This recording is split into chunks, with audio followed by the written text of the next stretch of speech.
Hello and welcome, I'm Keely Robertson, owner and artisan at Hooking Love. This video is one of in a series that will create a library of stitches that you can dip into and out of as you need. Let's look at how to do a back post double crochet. Welcome back, and we are going to look at how to do a back post double crochet. If you've just come from the front post double crochet as being advised to, then you will have just completed this. If you haven't, I would suggest that you go to the back post double crochet, the front post double crochet stitch library video, and have a look at that so that you're in the same place as we are.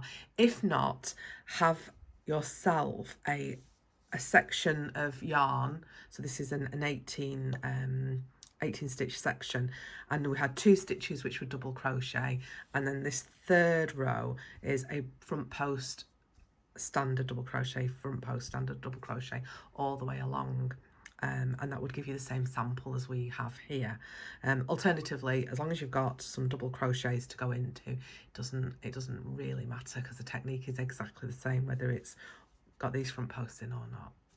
So we are going to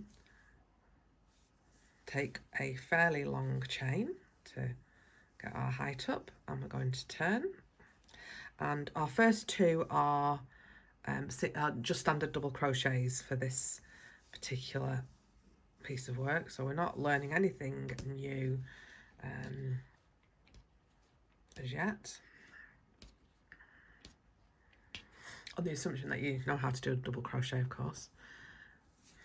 So there we go. Just try and move some of my extra yarn away. Now what we're going to do is we're going to do a back post double crochet in this one. So this is the one that previously has got a front post in it, and we are building on the effect of this front post. Now for a front post we go around this way. Okay, for a back post we just go around the other way, so yarn over and go through from the back to the front and back to the back again. So you have your post behind your hook, which is where the back post comes in. So grab the yarn, pull it through, and you're going to go through all the way and pull it up, yarn over, take it through 2, and yarn over, take it through 2. So the actual double crochet portion again does not change, it's just where we put the hook around the post in order to achieve the stitch. So we're going to do another double crochet. Now this one doesn't, for me anyway, it might not do for you, for me doesn't feel as intuitive as the front post does. So yarn over, it just feels a little bit more clumsy. So we're going through from the back to the front, back to the back again. Just do that again, I think that was slightly off camera. Back to the front, so from the back to the front, to the back again around the post. You're going to grab the yarn and you're going to pull it through both of those, so you're back to work in a standard, pull through 2, yarn over, pull through 2. Okay, let's do another one. So that's a standard double crochet next to it, and then we're going to do our back post again. So yarn over from the back to the front, back to the back again, take the yarn and pull that through, yarn over, through 2, yarn over, through 2, normal double crochet for the next one. Now it could well be that your project is all double crochet, all back posts all the way along, or all front posts all the way along, so that obviously that's what you would do.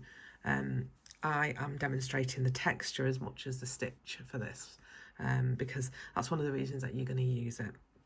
So yarn over, and we are doing a back post again.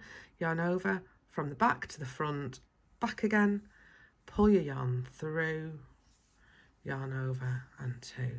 Now continue this again all the way to the end. If you need to pause it, feel free to. If you need to rewind, feel free to.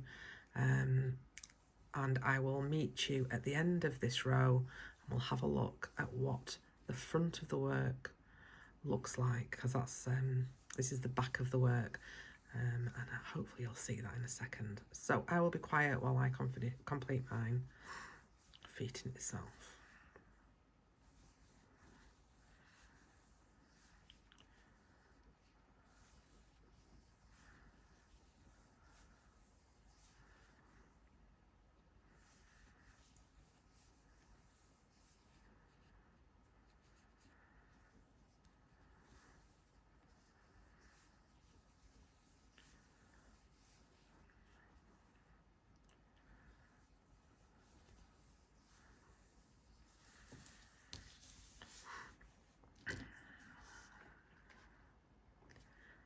Okay, so hopefully you're at the end, and you can see at the back, the stitching does look different at the top. It's ever so slightly smocked to me, but if we turn it over and you look at the front, so this is the back of our piece of work, turn it over and look at the front, can you now see the ribbed effect that we're getting by completing a front post on the first set, on the third row, and a back post on the fourth row? And then you could continue that, so the next row would be a double crochet front post, double crochet front post, and then the even numbers would then be back posts. So you just keep alternating it. I can't even talk today. Alternating it. Now, beautiful stitches to understand and learn, because they give such texture. The brim of the hat. So rather than having to do a slightly different sort of stitch to give the ribbed effect, you could use this to do the brim of the hat, and it completes the brim much quicker than the traditional way of crocheting a brim, and there'll be a tutorial for that eventually. I've got many to do. Now I'm hoping that you love that stitch as much as I do. I love it for the texture it brings, and the sort of simplicity of the design as well.